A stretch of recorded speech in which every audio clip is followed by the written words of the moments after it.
Hallo und herzlich willkommen auf meinem YouTube-Kanal. Hier dreht sich alles um Aquaristik und mein Name ist Anna.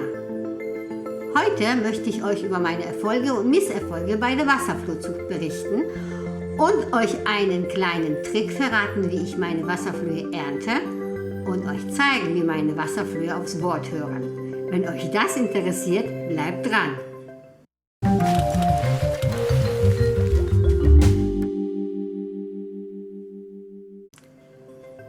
Früher oder später kommt man auch als kleiner Aquarianer auf die Idee, Wasserflöhe auf der Fensterbank zu ziehen. Man braucht ja eigentlich nicht viel dazu. Es reichen ein paar Flöhe aus dem Zooladen, ein Gefäß mit Wasser und los geht's.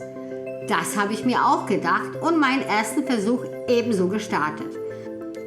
Und ich nehme euch jetzt kurz auf meine Fensterbank und zeige euch meine mittlerweile sehr gut laufende Wasserflohzucht. Aber bis es so weit gekommen ist, habe ich eine Menge Misserfolge und eine Menge Rückschläge erlitten und darüber möchte ich euch heute ein bisschen erzählen. Und natürlich auch, wie ich es am Ende doch geschafft habe, eine vernünftige, gut laufende und vor allem stabile Wasserflohzucht zu bekommen. Als ersten Versuch habe ich mir gedacht, stellst du einfach ein 10-Liter-Becken auf die Fensterbank und füllst es mit Aquarienwasser. Das habe ich gemacht. Die Wasserflöhe habe ich im Laden besorgt. Doch leider waren die Wasserflöhe nach ungefähr einer Woche alle nicht mehr am Leben. Also denke ich mir, mit Aquarienwasser hatte ich einfach nicht die optimalen Ausgangsbedingungen geschaffen.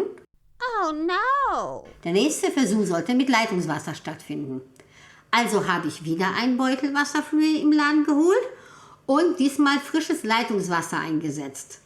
Ja, das war auch keine gute Idee, denn im frischen Leitungswasser, und das ist mir später so bewusst geworden, im frischen Leitungswasser gibt es ja ziemlich viele Gasbläschen, die nach und nach ausperlen.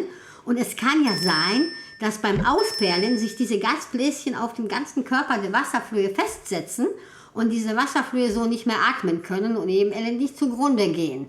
Also war der Versuch mit ganz frischem Leitungswasser nicht so der Bringer. Und wieder ein klein bisschen schlauer habe ich beim nächsten Versuch abgestandenes Leitungswasser genommen, was ich einen Tag vorher in mein Aquarium eingefüllt habe und eben erst einen Tag später zum Zooladen gefahren bin, um die Wasserflöhe zu holen.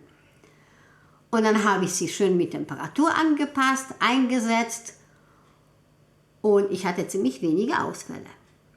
Und was lebt und sich vermehren soll, muss ja auch gefüttert werden. Im Netz habe ich also gefunden, dass man das wunderbar mit Hefe machen kann, mit Trockenhefe, die man in jedem Supermarkt finden kann. Ich möchte euch an dieser Stelle zeigen, wie ich meine Wasserflöhe mit Hefe füttere und vor allem welche Mengen ich für dieses 10-Liter-Becken verwende. Denn am Anfang hat man ja gar kein Gefühl, wie viel Hefe nun wirklich ausreichen und wie viel zu viel sind, um die Wasserflöhe am Leben zu halten und das Wasser aber nicht gleichzeitig kippen zu lassen. Ich nehme dazu eine ganz normale kleine Schale, wie man sie so aus den In-vitro-Pflanzen kennt.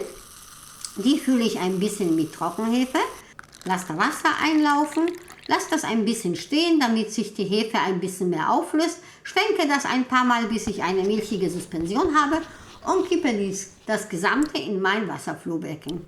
Wichtig ist, dass diese Trübung, die dabei entsteht, ungefähr 24 Stunden später wieder verschwunden ist. Sollte sie es einmal nicht getan haben, füttert einfach nicht und wartet, bis das Wasser wieder klar wird, denn dann geht ihr kein Risiko ein, dass das Wasser euch kippt und dass einfach zu viel Hefe und zu viel Futter im Becken vorhanden ist. Die Wasserflöhe sollten allerdings auch die ganze Zeit was zu fressen bekommen, denn sie vermehren sich weitaus besser, wenn sie quasi immer im Futter schwimmen. Also ist es eigentlich eine sehr gute Wahl, die 24 Stunden bis zur nächsten Fütterung einzuhalten. Man kommt ziemlich schnell dahinter, wie viel Hefe man wirklich braucht.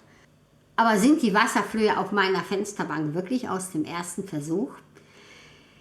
Ich muss euch sagen, leider nein.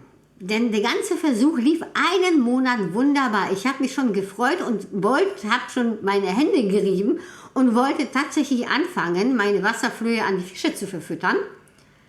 Und dann kam sie wie über Nacht, eine mega dicke, große Hydra-Plage.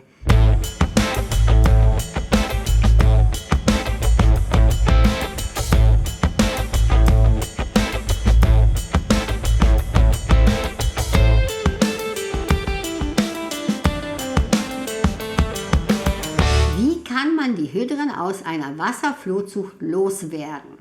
Sämtliche Mittel, die dafür in Frage kämen, würden ja auch Wasserflöhe killen, also kommen sie doch nicht in Frage. Dann habe ich im Netz gefunden, 5 Gramm pro Liter Kochsalz würden Hydren überhaupt nicht vertragen. Also habe ich auf dieses Becken mit 10 Liter Volumen 50 Gramm Salz gelöst und habe das ins Becken gekippt. Und ja, die Hydren gehen davon kaputt und ja, die Wasserflöhe auch. Versuch misslungen. Alles Moppelkotze. Aber ich wäre ja nicht ich, wenn ich es nicht nochmal versucht hätte. Also bin ich nochmal zum Laden hingefahren und habe mir noch eine Tüte Wasserflöhe gekauft und sie wieder ganz langsam in abgestandenes Leitungswasser eingefüllt und sie jeden Tag gefüttert mit Hefe. Und einen Monat später hatte ich super viel Wasserflohnachwuchs.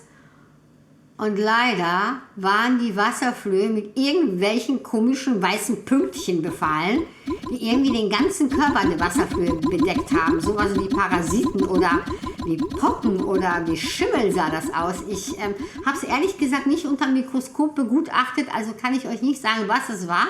Auf jeden Fall war klar, das kriegen meine Fische nicht zu fressen. Also habe ich die Kultur entsorgt und es nochmal probiert. Ja. Yippie! Und die Ergebnisse seht ihr auf meiner Fensterbank. Mittlerweile sind 4 Monate vergangen und die Wasserflohzucht läuft ohne Hydren, ohne irgendwelche Pünktchen. Wunderbar, und ich kann auch Wasserflöhe entnehmen. Und beim Stichwort entnehmen, ich habe euch ja versprochen, einen coolen Trick zu zeigen, wie man die Wasserflöhe gut entnehmen kann, ohne in dem Becken mit dem Kescher rumzuwühlen und das Ganze wieder aufzuwühlen, was die Wasserflöhe so am Boden fallen lassen. Aber bevor ich euch diesen Trick verrate, zeige ich euch einen anderen. Ich habe nämlich dressierte Wasserflöhe. Sie hören aufs Wort. Ich muss nur sagen, ab in die Ecke und schon schwimmen alle Wasserflöhe in eine Ecke des Aquariums. Ihr glaubt's nicht? Dann seht selbst. Alle Mann nach links.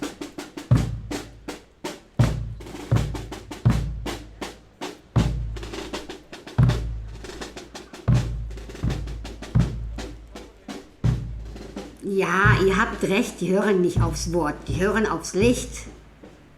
Ich habe mir irgendwann bei Amazon so eine Leuchte gekauft. Das ist eigentlich eine Videoleuchte, eine RGB-Leuchte.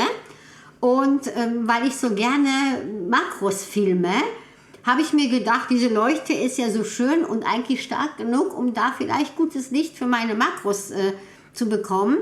Und wie wäre es, wenn man Wasserflöhe in so einem Becken Makro filmen würde?